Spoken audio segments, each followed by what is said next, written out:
Welcome to the Real News Network. I'm Paul Jay in Baltimore. One of the interesting features of this primary season, as the U.S. heads towards its elections in November, is a phenomenon of independent progressive Democrats running within the Democratic Party, some of whom are mostly critical of the Obama administration, but nevertheless are running for a seat in the House on behalf of the Democratic Party. One of those races is in California, just above San Francisco, where Norman Soloman is running, and his race is drawing a lot of national attention. And now joining us from his campaign office is Norman Soloman. Norman is an independent progressive Democrat running for an open seat in the district north of the Golden Gate Bridge. He's the author of a dozen books, including War Made Easy: How Presidents and Pundits Keep Spinning Us to Death. He's a longtime political activist. He was a co-founder of the media watchdog group FAIR and founded the Institute for Public Accuracy. Thanks for joining us, Norman. Pleasure. Thanks, Paul. So, talk a little bit about the actual race that you're in, the district, the sort of leading contenders that you're competing against, and particularly what is it about what you stand for, what your policy is that differentiates you from them? Well, this is an open seat, so we're going to have a new member of Congress. It's a heavily Democratic district, so we know a Democrat at the end of the day is going to be elected. The question is what kind of Democrat. And as you mentioned, I'm an independent progressive Democrat. That means being willing and able to challenge Wall Street and the power that it has over Main Street and Pennsylvania Avenue in Washington, D.C. for that matter.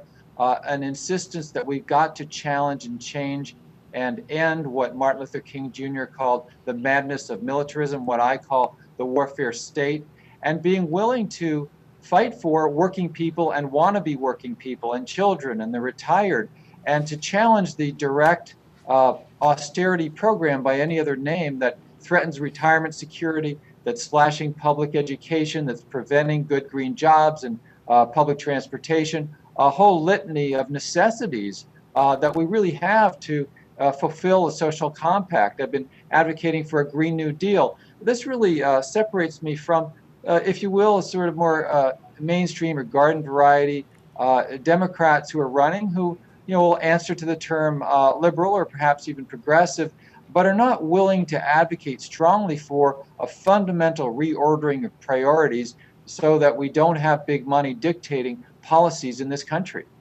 Now, if you are the nominee, I mean, if you do make it to the top two tier, which means you'll be on the ballot, and for people that don't understand how the race worked, which included me up until about 5 minutes ago, the top two could even be two Democrats running against each other, because it doesn't matter what party they're in.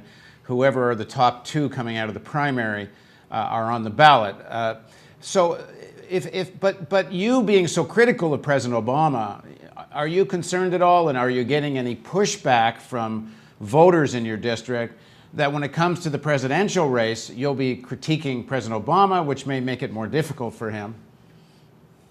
Well, I've been very clear. I mean, I was elected from this area as an Obama delegate to the 2008 Democratic National Convention, and I've been clear all the way through. I support President Obama when he's right, and I will challenge him when he's wrong. And so when he comes out for gay marriage, I say great.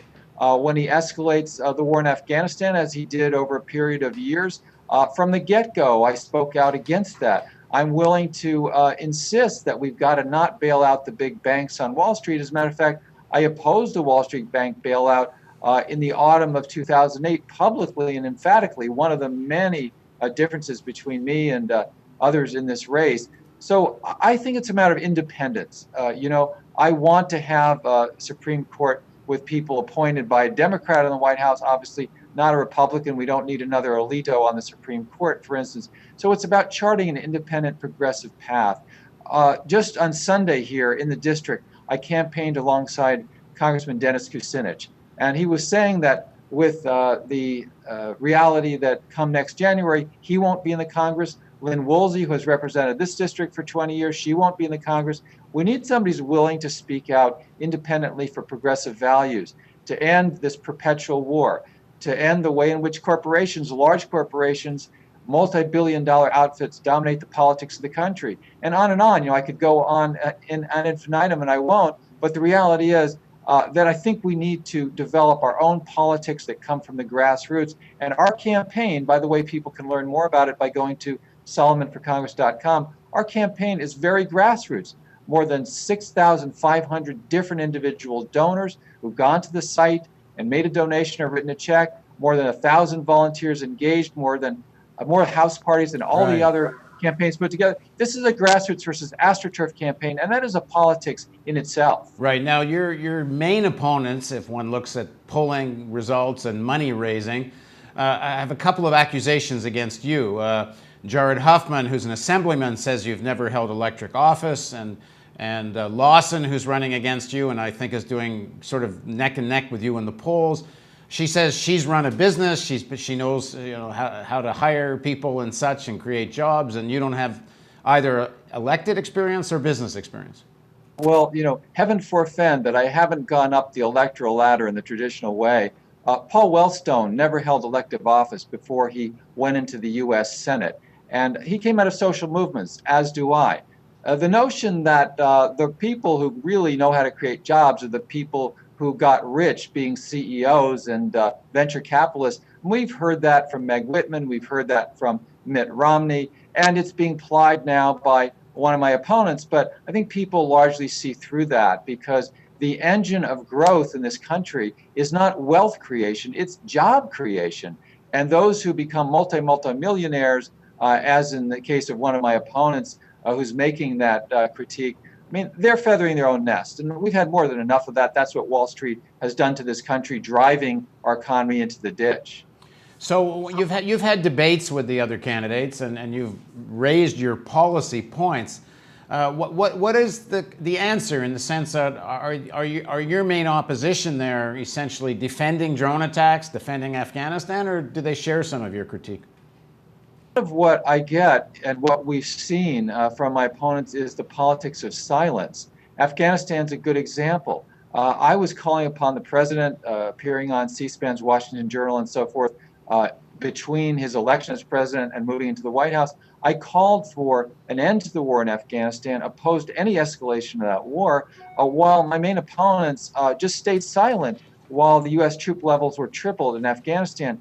That is a politics of silence. And again, if people go to SolomanForCongress.com on the web, you'll see what our politics of activism and speaking out for progressivism really is. But the politics of silence is tangibly destructive.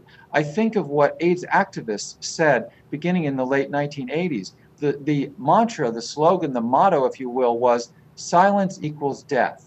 That's not only true about AIDS, it is true about one policy after another. So the silence of traditional politicians, including my main opponents, has been deadly, and the war in Afghanistan is one example. And what are you hearing when you're knocking on doors and shaking hands outside shopping malls? And then I don't know if you're kissing babies.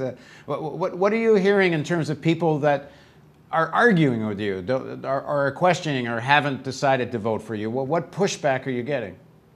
Well, our district, I should say, goes from Marin and Sonoma County all the way up through Mendocino and Humboldt and a couple other counties on the Oregon border and here in Northern California. And of course, you have a wide range of opinions, but what I'm seeing and hearing is a lot of frustration, a lot of anger, a lot of belief, well-founded, that the big corporations and the power brokers, politicians, are basically cutting backroom deals, while the unemployed and the underemployed continue to see a degradation of living standards. And so there's also a lot of disaffection. I say, not really in jest, that one of the two main political parties has given faith a bad name, that being the Republican Party. And the other party, which I belong to and think that we need to support and strengthen, the Democratic Party, has given hope a bad name in the last few years. We can't live without hope. We've got to generate from the grassroots hope, and that's where the Solomon for Congress campaign, what we're doing, is about hope, not in an airy sort of just mythological way, but in a concrete way. When this office here, and it will be again, yesterday was filled with dozens of phone bankers. This is going on up and down the district. They're volunteers. We're doing it because we want a future that's not based on war and economic Wall Street domination. So one of the arguments I would guess is being made against your candidacy is that you're kind of so far from where the administration and the power brokers of Congress are, that you're going to wind up getting kind of marginalized there, and somebody like Huffman or Lawson or someone who's kind of more within the center of the Democratic Party might have more effect? How do you answer that? Well, there is some belief that folks think, you've got to be able to go in and cut the deals. I answer that by saying that we've got great examples of people in Congress who get a lot done precisely because they don't go in and cut the deals and cave in. They know the difference between compromise and capitulation. We've got to fight for our core values, defend Social Security and Medicare, don't militarize our society, defend civil liberties, take care of elderly and children, make sure that those who are making out like bandits on Wall Street finally are brought to heel and pay appropriate taxation. So it's a matter of making the case from the grassroots and economic populism that says, oh yeah, we can see all these supposed political pros who've done so well in Sacramento or Washington in cutting deals. Look what it's gotten us.